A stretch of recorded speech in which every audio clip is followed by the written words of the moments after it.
back to the show. Today I've been joined by my journalist friend Rohit, who's based in Washington, D.C. Rohit is probably the only Indian journalist who's been in the US for about 15 years now. Welcome to the show, Rohit. Thank you so much, Sunan. Thank you so much for inviting me to your show. The pleasure is all mine. And thank you so much again for making it at such a short notice, despite having so many personal commitments. Thank you. Acha, Rohit, let's just straight away dive into it. जी अभी आपको पता है India में जो सबसे बड़ा issue जिस पे भी बात हो रही है बर्निंग इशू है ऑफ कोर्स इसके इम्प्लीकेशंस होंगे यूएस इंडिया रिलेशनशिप पे भी एंड आई एम श्योर कि ऑलरेडी कुछ ना कुछ बैकग्राउंड में बातचीत तो चल ही रही होगी जी आपको पता है सैन फ्रांसिस्को में क्या हुआ हमारी जो कॉन्सुलेट है उसमें आग लगाने की कोशिश की गई ऑफ कोर्स वो कंट्रोल कर दिया गया कुछ ही मिनट्स में पर ये बहुत ही एक वरिंग डेवलपमेंट है apart from this you also see that these Khalistani radicals और may be I would rather call them terrorists इन्होंने पोस्टर्स भी बना के इशू कर दिए हैं जिसमें इन्होंने हमारे जो डिप्लोमैट्स हैं चाहे वो ऑस्ट्रेलिया में हो चाहे वो कनाडा में हो चाहे वो यूनाइटेड स्टेट्स ऑफ अमेरिका में हो एक किस्म का होता है ना किसी का डेथ वारंट इशू करना जिसमें आप क्लियरली आपके पास कोई प्रूफ नहीं है इस चीज़ का कि जो एक पीछे टेररिस्ट मारा गया है कनाडा में निजर उसके लिए एक्यूज कर रहे हैं कि ये इंडियन एजेंसीज का काम है even though this is still being probed और हमारे जो डिप्लोमैट्स हैं उनकी फोटोज लगा दी गई हैं कह के कि ये किलर्स हैं which clearly means that their security is like abundantly compromised and I'm not sure what are the steps that are being taken to primarily insulate them क्योंकि मेरे ख्याल से हमारे 4 कॉन्सुलेट तो सिर्फ यूएस में ही है 5वां खुलने वाला है एक हमारा परमानेंट मिशन है न्यूयॉर्क में और एक हमारी एम्बेसी है तो आप यूएस में रहते हैं what do you think is being done what are the security measures which are being like immediately taken तो देखिए सबसे पहले जो इंसिडेंट है जिसकी हम बात करें सैन फ्रांसिस्को में जुलाई 2 को जो अटैक हुआ आर्सन अटैक राइट उसको लेके मेरे पास पूरी I mean this is information on the background की हमारे जो ऑफिशियल्स हैं यहाँ पे वॉशिंगटन डीसी में उन्होंने सीनियर मोस्ट लेवल पे बात की है within the government and when I say senior most I mean the senior most और उनको एश्योर किया गया है कि इस तरह की जो चीजें हैं ये बार बार नहीं होने देगी अमेरिकन सरकार तो ये एक पहला बहुत बड़ा आश्वासन है इससे पहले भी आपने देखा था फरवरी में वॉशिंगटन डीसी में किस तरह एक पत्रकार को जो है हरास किया गया था इन खालिस्तानी एलिमेंट्स द्वारा अटैक करने की कोशिश की गई थी उस समय भी हमारी जो सैन फ्रांसिस्को में कॉन्सुलेट है उसको लेके भी तो इस बार ये एक बहुत बड़े लेवल पे इसका डिस्कशन हुआ है कि किस तरह के जो एलिमेंट्स हैं इनको कैसे अमेरिकन सरकार जो है शायद रोक पाए और दूसरी बड़ी बात उसमें ये है कि ये भी डिस्कस किया गया है कि सिक्योरिटी जो है हमारी चारों कॉन्सुलेट की प्लस जो परमानेंट मिशन है न्यूयॉर्क में प्लस जो एम्बेसी है वॉशिंगटन डीसी में इन सबकी जो सिक्योरिटी है उसको बीफ अप किया जाए और ये सिर्फ जो परिसर है जो पैरामीटर है उसकी बात नहीं है इवन डिप्लोमेट्स की सिक्योरिटी को लेके भी बात की गई है और ऐसा आश्वासन दिया गया है अमेरिकन एजेंसीज द्वारा कि ये बिल्कुल होगा और एक्शन भी लिया जाएगा कड़े से कड़ा एक्शन लिया जाएगा ये जो 2 इंडिविजुअल्स है इनफैक्ट 3 एक जिन्होंने वीडियो बनाई और 2 जिन्होंने ये किया उनके खिलाफ एक कड़ा एक्शन अमेरिकन सरकार लेगी अभी तक होता यह आया है ना सोनम की क्योंकि ये अमेरिकन सिटीजन्स हैं ऑल्दो ये पंजाब से बिलोंग करते हैं लेकिन ये अमेरिकन सिटीजन्स है तो फ्रीडम ऑफ स्पीच के नाम पे इन्हें एक बहुत बड़ा लीवे मिल जाता है इस तरह की रैलीज करना ये अनकॉमन नहीं है लेकिन अटैक करना इस तरह के पोस्टर्स निकालना एक तरह से ये कहना कि you guys are sort of next की जो बातें इनके पोस्टर्स में सिग्निफाई करने की कोशिश की जा रही है ये अनप्रेसिडेंटेड है अमेरिकन अथॉरिटीज के लिए चैलेंज ये है कि उन्होंने फॉर्चुनेटली उन्होंने कभी ऐसा देखा नहीं किसी the only example that comes to my mind is Iran के साथ जब हुआ था जब ईरान अमेरिकन हॉस्टेजेस जो थे वो ईरान में थे तब यहाँ की पब्लिक ने रोष जताया था एक यहाँ की कॉन्सुलेट को एम्बेसी को लेकर और वो अभी भी शट डाउन है लेकिन ये एक बहुत ही अनफॉर्चुनेट सिचुएशन है यूएस के लिए भी क्योंकि इतना बड़ा विजिट हुआ है अभी तो एक अनकंफर्टेबल पोजीशन में एक सोची साची रणनीति है इन एलिमेंट्स की इनकी बैकिंग जहां से होती है उसके बारे में भी बहुत हम जानते हैं हम चर्चा भी कर चुके हैं इससे पहले भी कि इनके जो बैकर्स है वो कहाँ बैठते हैं कहाँ से इनकी फंडिंग होती है तो कहीं ना कहीं एक कोशिश की गई है लाइमलाइट में से लाने की लेकिन क्योंकि मैंने यहाँ पे भारतीय जो मेरे सोर्सेज है उनसे और अमेरिकी सोर्सेज से बात की है दे हैव अश्योर्ड कि इस तरह की चीजें अमेरिकन सॉइल पे नहीं हो, इसके पूरे प्रिकॉशंस अमेरिका लेंगी। अच्छा, इसको क्यों नहीं कर पाया अमेरिका? क्योंकि ऐसे दुनिया भर में ये चीज़ मानी जाती है कि जैसे जो रशियंस हैं, वो बड़े अच्छे वेपन्स बनाते हैं, जो ब्रिटिश है, उनकी ह्यूमन इंटेलिजेंस बहुत अच्छी है और जो अमरीकी हैं, उनकी अगर आप टेक्निकल सर्विलेंस की बात करें, तो they are like really good at it. Why is that they did not have a clue as to what is going to unfold?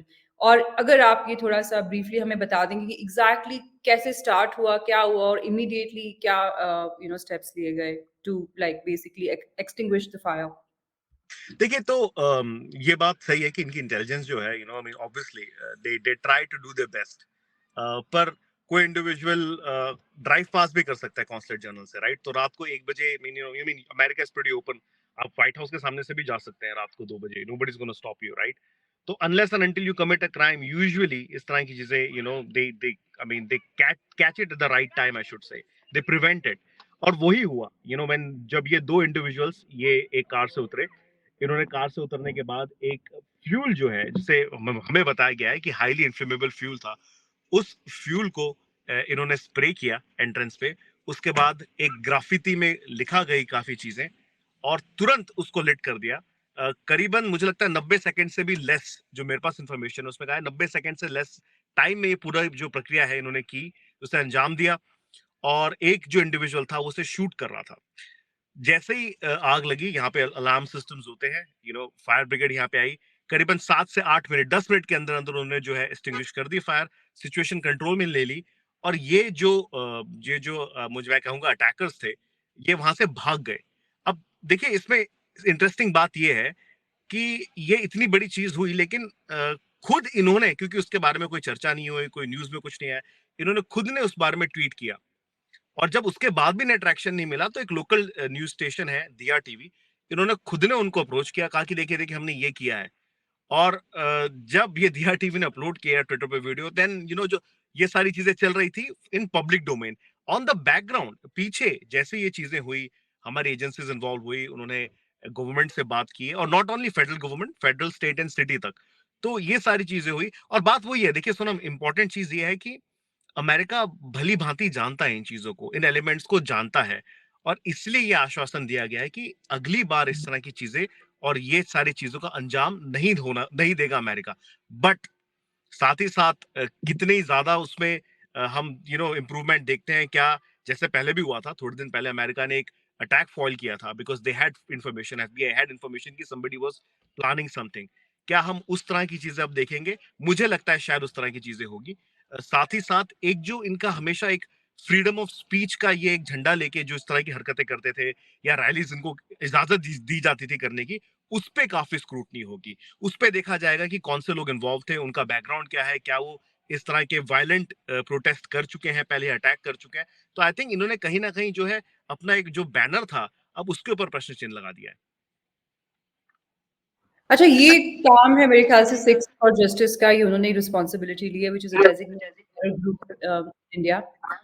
Generally हम ये चीज़ देखते हैं कि जब भी कोई ये वायलेंस इंस्टिगेट करते हैं, क्योंकि इंडिया में तो वो जो उसका जो चीफ है गुरपतवंत सिंह पन्नू, जिसको international media as a lawyer introduce करता है, बड़ी हैरानी होती है क्योंकि हमारे यहाँ he is a designated terrorist, और उसकी वीडियोस पड़ी हुई हैं जहाँ पे वो clearly he is instigating mutiny within the Indian army, and he's literally offering to pay to people who could go attack Red Fort या फिर जो गवर्नमेंट इंस्टॉलेशंस हैं उन पे अटैक करें। ये तो एक्ट्स ऑफ एक किस्म के वॉर हो गए अगेंस्ट द स्टेट ना।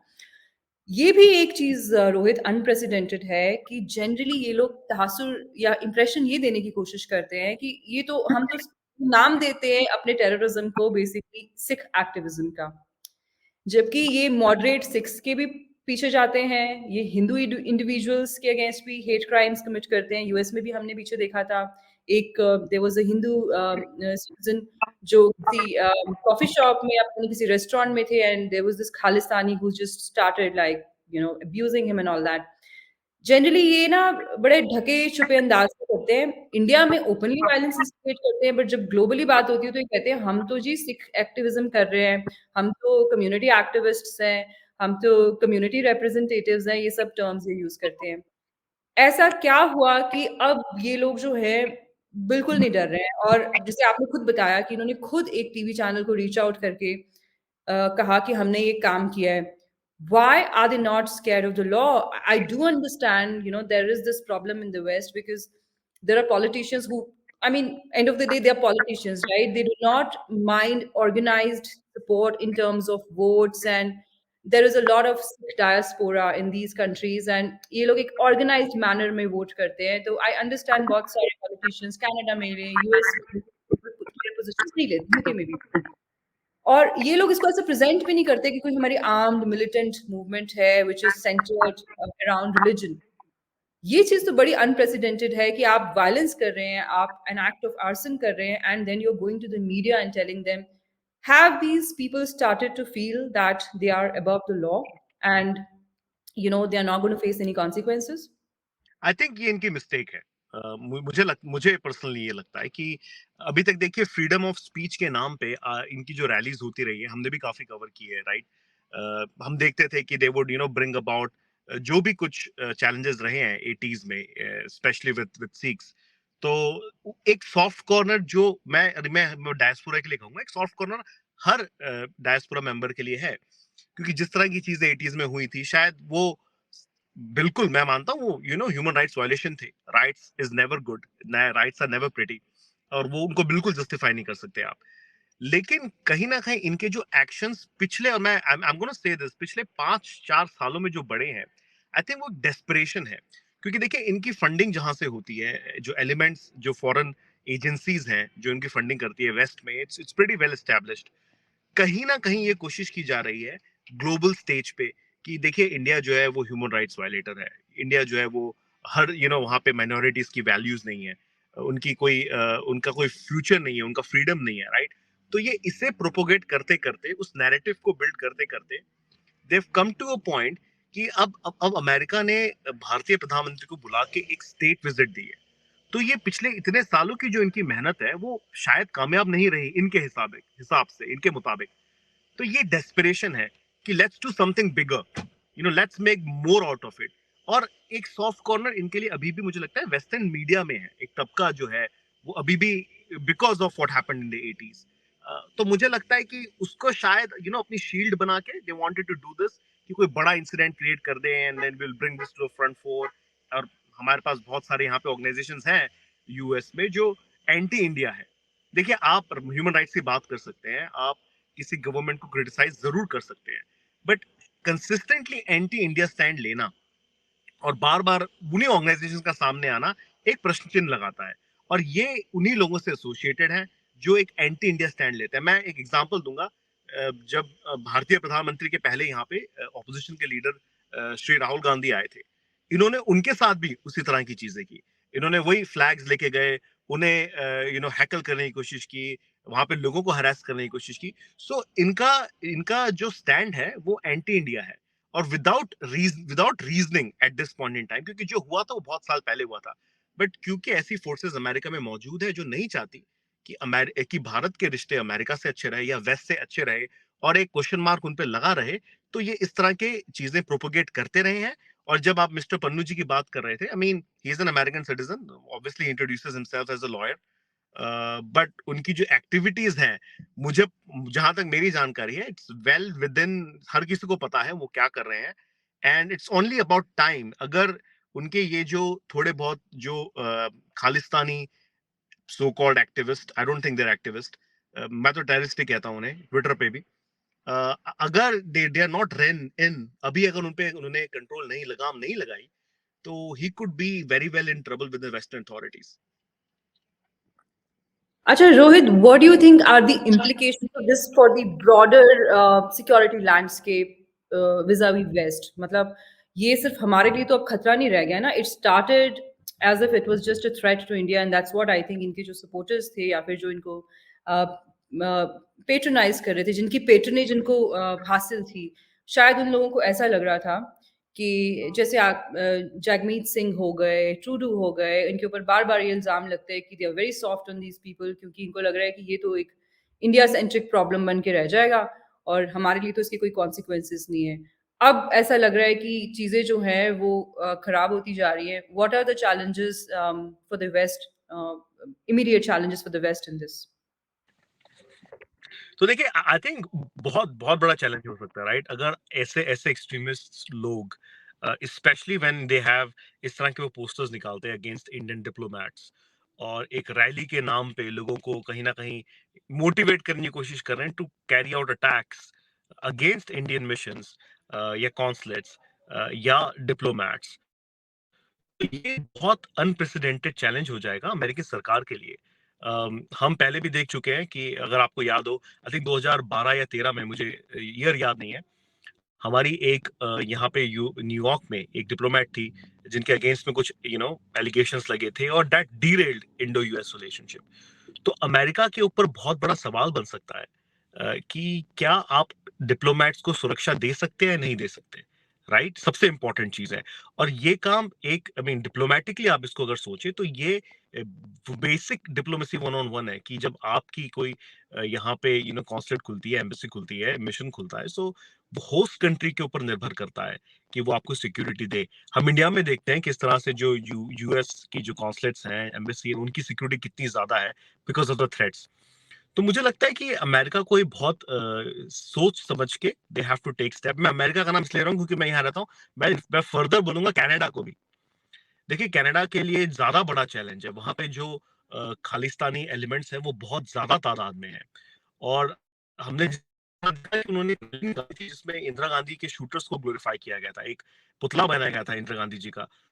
तो ये सारी चीजें को नजरअंदाज नहीं करना चाहिए वेस्टर्न गवर्नमेंट्स ने। और they should be cognizant of the fact कि देखिए इंडिया के साथ रिलेशंस आज से 30-40 साल पहले आप निग्लेक्ट कर देते भारत को, या आप उनको हटा सकते थे, या आपके लिए शायद बड़ी बात नहीं होती।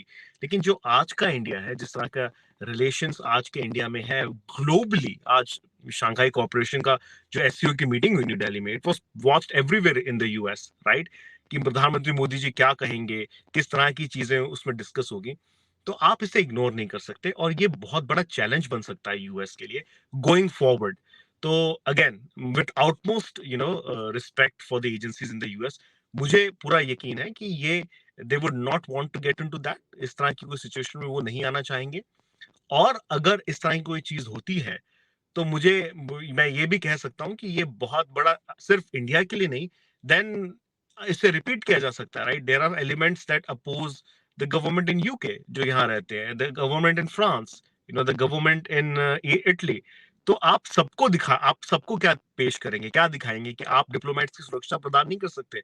और क्या आप ऐसे एलिमेंट्स को, you can not nip in the bird when you know who these people are. तो ये चैलेंज मुझे लगता है अमेरिका के लिए बहुत बड़ा है। और as far as Indian government is concerned, I think उन्होंने अपने स्ट्रॉन्ग रिजर्वेशंस जो है फिर से जाहिर किए हैं। और आने वाले टाइम में वी विल सी कि जैसे कि मैं कहता हूँ कि काफी स्क्रूटनी होगी। इन्हें जो जितनी इजीली इन्हें पब्लिक इन्हें परमिशंस मिल जाती थी उतनी आसानी से नहीं मिलेगी। और इनको पूरे बैकग्राउंड चेक के बाद ही इन्हें जो बड़े बड़े इवेंट्स है उसके आसपास आने दिया जाएगा, जो which they were taking for granted कि भाई हम we're just expressing ourselves. It is not anymore. वो I think they've passed that train. They are on a train where they're violent, और extremist जो इनका जो mindset है वो full on display पे है, सोनम। इंडिया और कनाडा तो for time and again they've been like trading barbs over this कि हम उनसे कह रहे हैं कि आप इनको कंट्रोल करें, वो आगे से हमें वो फ्रीडम ऑफ एक्सप्रेशन का लॉलीपॉप दे देते हैं, जबकि the Canadians pretty much know now that these people are becoming a nuisance for the indigenous Canadians also. They've taken their tribal conflicts to these countries which have nothing to do with it. ठीक है, हम already देख रहे हैं कि India और Canada की relationship इसकी वजह से स्ट्रेन्ड हुई है ना? Do you think this also poses a challenge to strengthening Indo US ties? मतलब अगर इसे इस पे कंट्रोल कर लिया जाए, राइट? बिल्कुल बिल्कुल। देखिए इंडिया और यूएस की, मैं वही कह रहा था कि इतनी बड़ी स्टेट विजिट हुई है यूएस की और इंडिया की, प्रधानमंत्री मोदी जी को बुला के यहाँ पे, that itself is an indicator to the world कि कैसे भारत को देखता है अमेरिका। यहाँ पे आप जितने भी वेस्टर्न आउटलेट्स के अगर लोगों ने रिपोर्ट्स पढ़ी हो, everybody was about, like everybody was interested in this visit like never before. एक common denominator था चाइना को लेके, और ये बात कही भी काफी जो यहाँ के अधिकारी हैं, जो भारत के अधिकारी, उन्होंने कहा कि हाँ बिल्कुल इंडो पैसिफिक की बात होती है, चाइना की बात होती है, तो ये एक पूरी दुनिया को इंडिकेशन था। तो क्या अमेरिका अंडरमाइन कर सकता है रिलेशनशिप को, letting these guys go scot free? I don't think so. और आई थिंक यही बात जो है अब उन्हें दिखानी पड़ेगी। जहां तक देखिए कनाडा का सवाल है, वहां पे एक बहुत बड़ा वोट बैंक है, एंड वी नो इट। ये बात फॉरेन मिनिस्टर जयशंकर साहब ने भी कही थी कि वोट बैंक पॉलिटिक्स को जो है फॉरेन डिप्लोमेसी में नहीं आने देना चाहिए, और ये बहुत क्लियर बात उन्होंने कही थी। तो मुझे लगता है कि I think Americans understand this, they understand the importance of India. उन्हें ये भी पता है कि ये जो रोग एलिमेंट्स है, जो इस तरह की चीजें अभी तक करते आए हैं, उनको वो बढ़ने नहीं देंगे, क्योंकि उससे इंडो यूएस रिलेशनशिप पे इम्पैक्ट पड़ सकता है, और बिल्कुल पड़ेगा अगर इस तरह की कोई चीज हो जाए। तो आई एम प्रीटी श्योर कि यूएस तो ऐसा नहीं करने देगा। जहां तक कनाडा का सवाल है, देखिए उनकी जो सरकारें हैं, उनके जो पॉलिटिशियंस हैं, उनकी जो भी पॉलिटिकल मजबूरियां हैं, they are already paying a price with India. They are not really in very good terms with India on a lot of things. And I think kahin na kahin they will also have that kind of enlightenment कि we cannot let these rogue elements dictate our diplomacy. But again, politics is different. And unfortunately, जो elements हैं जिन्हें इस तरह की चीजें जो अभी तक करते आए हैं या सक्सेसफुल रहे हैं, उनके लिए I think this incident is going to be a big deal. दूसरी चीज क्या है सोनम, जो मैं पहले भी कहना चाह रहा था, कि देखिए भारत से जब हम बाहर आते हैं लोग, किसी भी प्रांत के हो, किसी भी स्टेट के हो, एक भारतीयता होती है हमारे अंदर। मैंने पिछले 15 साल में पहली बार इस तरह की चीजें देखी हैं कि people are trying to identify themselves at not Indians. मैं और ये बात कर रहा हूँ जो खालिस्तानी जो लोग हैं, सिंपैथाइजर्स है, उनकी। और ये बहुत ही एक डिसअपॉइंटिंग है डायस्पोरा के लिए। हमारे जितने भी स्टेट से लोग हों, भले वो गुजरात से हो, आंध्रा से हो, तेलंगाना से हो, दिल्ली से हो, बॉम्बे से हो, we all identify as Indians. लेकिन ये जो नया एलिमेंट इंट्रोड्यूस किया गया है, इससे थोड़ा सा डायस्पोरा को भी it's starting to appear cracks in it.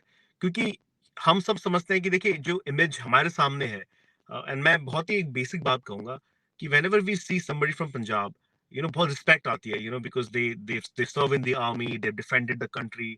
लेकिन जब वो यहाँ पे हमें मिलते हैं, जब उनकी गाड़ियों पे हम देखते हैं कि लिखा होता है कि भारत के अगेंस्ट के जो स्लोगन्स हैं, या उनके जो चिन्ह हैं, या जिस तरह की चीजें, तो it is depressing to see, number one. Number two, they don't want to associate with other Indians, जबकि कल्चर सेम है, historically it's all been the same, right? तो मुझे लगता है कि those cracks have also started appearing, और I think the American people have also started noticing that कि these rogue elements are trying to create division within minorities।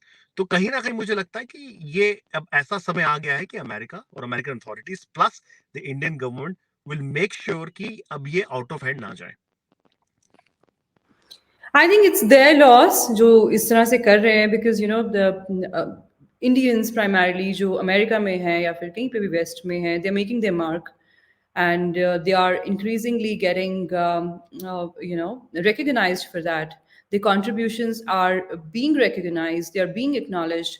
तो अगर आप इंडिया से अपने आप को डिसएसोसिएट करते हैं किसी तरह से just to score a political brownie point, I think it's your loss जो भी करता है। क्योंकि इवेंचुअली बात ऐसी है रोहित, कि अगर आप इन ममालिक में या इन कंट्रीज़ में इस तरह की हरकतें करेंगे, आप वायलेंस करेंगे ना in the name of freedom of expression, तो इवेंचुअली ऐसा भी हो सकता है कि आपको फिर वो डिपोर्ट कर दें और आपको वहीं आना पड़े जिस देश को आप गाली देते हैं, है ना?